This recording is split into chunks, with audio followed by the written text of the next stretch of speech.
సామాన్యుడు గట్టిగా మాట్లాడగలుగుతున్నాడు, మా పైన ఉన్న వాళ్ళు భయపడుతున్నారు అంటే ఒక సోషల్ మీడియా వాళ్ళే. ఆర్మీ వాళ్ళని కూడా ఎదిరించి నిలబడ్డారంటే, రాజకీయ నాయకులు తల దొరికినట్టు కొడుతున్నారంటే పార్లమెంట్ తగలబెట్టేశారు. అదే అన్న, అంతే ఒక మార్పు, ఒక ఉధృతం అనేది. రోడ్ల మీద ఉరికించి కొడుతున్నారు, బురదలల్లా కాలువలల్లా పడేసి తంతున్నారు. అంటే యూత్ ఇంత ఫైర్ ఎందుకు అవ్వడం జరిగింది? అసలు యువత బయటకు వచ్చి ఇంత రాద్ధాంతం చేశారంటే రాజకీయ మార్పులు అనేది అక్కడ ఇంకా జరగాలి.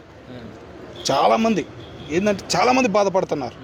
ఆ దెబ్బలు, ఆ స్టూడెంట్లకు పడిన దెబ్బలు కానీ, బుల్లెట్లకు కానీ, ఆర్మీ వాళ్ళని చనిపోయారు, ఆర్మీ వాళ్ళని కూడా ఎదిరించి నిలబడ్డారంటే, రాజకీయ నాయకులు తల దొరికినట్టు కొడుతున్నారంటే పార్లమెంట్ తగలబెట్టేశారు. అదే అన్న, అంతే ఒక మార్పు, ఒక ఉధృతం అనేది అక్కడ మొదలైందంటే అది మార్పు. సోషల్ మీడియా మీద పడ్డారు.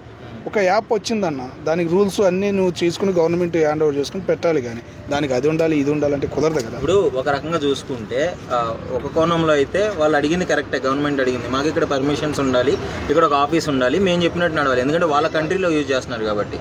ఇంకో కోణంలో ఏం జరిగింది, స్టూడెంట్స్ వీళ్ళ కరప్షన్ మొత్తం బయట పెడుతున్నారని చెప్పేసి, ఈ విధంగా జరుగుతుందని చెప్పేసి ఇష్యూ నడుస్తుంది. మీరు ఏదనుకుంటున్నారు? కరెక్టేనా, స్టూడెంట్లు వాళ్ళ జాతకాలు మొత్తం బయట పెట్టారు, సరైన ఆధారాలు చూశారు, అన్ని సోషల్ మీడియాలో చూశారు. అది చూసి భయం వేసే బ్యాన్ చేయటం మొదలుపెట్టారు వాళ్ళు అధికారులు కూడా ఎవరు తప్పించుకుంటున్నారు. అధికారులు ఒక్కళ్ళు కాడతల, ఒక్క రాజకీయ నాయకులు పొలిటికల్స్ మీదే పడ్డారు, మొత్తం పడిపోయింది. ఆయన కూడా రాజీనామా చేశాడు కదా, పిఎం సార్ కూడా రాజీనామా చేసి పారిపోయిన పరిస్థితి అంటే అర్థం చేసుకోండి. అది పోలీసులే కొద్దిగా సహకరించి, పోలీసులే కొద్దిగా అల్లర్లని కంట్రోల్ చేయగలుగుతారు. ఆర్మీ వాళ్ళు కూడా దిగారు, అయిపోయిందన్న పోలీసుల పని, లోకల్ పని అయిపోయింది. ఆర్మీ వాళ్ళు దిగారు, ఆర్మీ హ్యాండ్ ఓవర్ చేసుకుంది కాబట్టే చెబుతున్నా. ఇంకా రాజకీయ నాయకులు ఇంకా దాగుని ఉండారు, వాళ్ళని కూడా వెతికి కొడుతున్నారు, ఎవరిని వదిలిపెడతలేదు.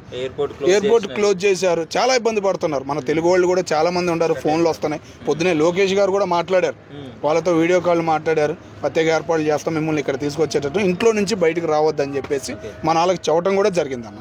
సో ఫైనల్ గా ఇష్యూ పైన మీరు ఏమనుకుంటున్నారు?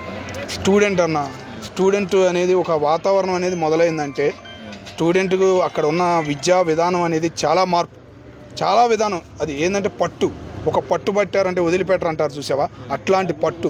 ఆ పట్టు విధానం నచ్చకే కొంతమంది నేపాలీలు ఇక్కడికి వచ్చి చదువుకోవడం కూడా చాలా మంది చదువుకుంటున్నారు. చాలా మంది వచ్చి ఇక్కడ చేసుకుని, ఇక్కడ ఆధార్ కార్డులు క్రియేట్ చేసుకుని అట్లా ఉన్నారు. ప్లస్ చదివి ఇప్పుడు మంత్రులు వీళ్ళందరూ పారిపోయారు చూసే, వాళ్ళందరూ పిల్లలు కూడా ఇక్కడే చదువుతున్నారు, అక్కడ ఎవరు లేరు.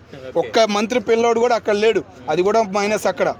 ఆ కోపం కూడా స్టూడెంట్లుగా కానీ అక్కడ ఉన్న లోకల్ వాళ్ళకి కానీ చాలా కోపం. అది ఇంకోటి, మన చుట్టుపక్కల స్టేట్స్లో, కంట్రీస్లో ఇదే జరిగింది. బంగ్లాదేశ్ కావచ్చు, శ్రీలంక కావచ్చు, ఇప్పుడు నేపాల్, నెక్స్ట్ ఇండియా అనే అంటున్నారు. దాని మీద మీ అభిప్రాయం? లేదన్న, మన ఆర్మీ జవాన్లు నెలకొచ్చి దగ్గరగా 2000 మంది 3000 మంది వెళ్తారన్న రిక్రూట్మెంట్కి. ప్రతి నెల జరుపుతుంది మన గవర్నమెంట్. కొత్త వాళ్ళని 35 సంవత్సరాలు దాటింది ఆ లిమిట్. మన మోడీ గారు కూడా ఆ లిమిట్ తగ్గించారు, కొన్ని ప్రెస్లు వాళ్ళకి ఏర్పాటు చేశారు. ఏజ్ బార్ అయిన వాళ్ళని తీసేస్తున్నారు. యువత వెళ్తున్నారు. నువ్వు ఇప్పుడు పెట్టు రిక్రూట్మెంట్, రేపు అని పెట్టు, 1,00,000 మంది కాదు, 1000, 2,000, లక్షల మంది, 3 లక్షల మంది పోటీ పడతారు. మన వాతావరణం వేరు, మన వాతావరణం అలా జరిగిందనే ఆలోచనే రానివ్వరన్న మోడీ గారు.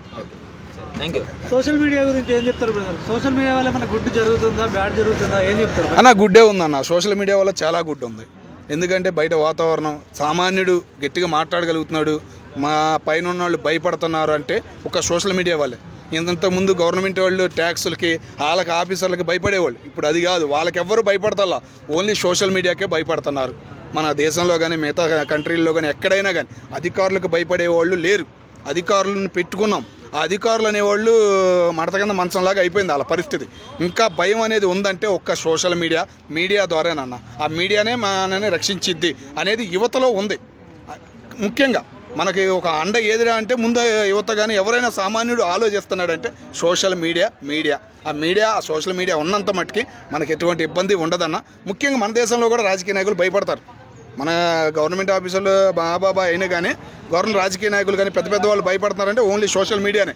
బయటికి వెళ్తున్నామంటే అన్ని చూసుకుని బయటకు వస్తున్నాడు రాజకీయ నాయకుడు. ఎక్కడి నుంచి ఏ ఆడ తెస్తారో ఫోటో రాను బాబు, అది బయటికి ఆడకని వెళ్ళాలన్నా కానీ అన్ని చూసుకుని వెళ్తున్నారంటే ఒక సోషల్ మీడియా వల్లే. ఆ భయం అనేది ప్రతి నాయకుల్లో ఉంది, దానివల్ల చాలా మంచిదన్న మనకి. కాబట్టి అది ఉంటే మంచిది. ఇక ఏంటంటే దాని ద్వారా చాలా ఇన్ఫర్మేషన్స్ వస్తున్నాయి, చాలా మంది క్రియేటివ్ యాక్టర్స్ వస్తున్నారు, దాని ద్వారా క్రియేటివిటీ అనేది పెరుగుతుంది అక్కడ. మన కంటెంట్ రైటర్స్ దొరుకుతున్నారు, యూట్యూబర్స్ చాలా మంది దాని ద్వారానే వచ్చారు. ఇంకా చాలా చాలా ఇన్ఫర్మేషన్స్ అన్నీ వస్తున్నాయి, న్యూస్, రీమర్స్, ఇలా అలా అలా స్ప్రెడ్ అవ్వకుండా సోషల్ మీడియా ద్వారా కొంతమంది ఎదుగుతున్నారు. అది అండ్ ఇంకోటి ఏంటంటే అన్న, సోషల్ మీడియా మంచి కోసమే కాకుండా కోసం కూడా కొంతమంది యూజ్ చేస్తారు. అది కరెక్ట్ కాదు.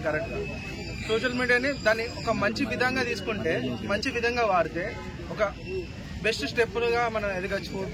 అంటే వాళ్ళ పిల్లల వీడియోస్ అవన్నీ బయటకు వస్తున్నాయని చెప్పేసి కొంతమంది రాజకీయ నాయకులు బ్యాన్ చేస్తున్నారు. కరెక్టే అంటారా? అంటే వాళ్ళ ఎంజాయ్మెంట్ అది కరెక్ట్ గా అన్న. ఫస్ట్ ఆఫ్ ఆల్ వాళ్ళు ఎందుకు ఆ తప్పులు చేయాలి?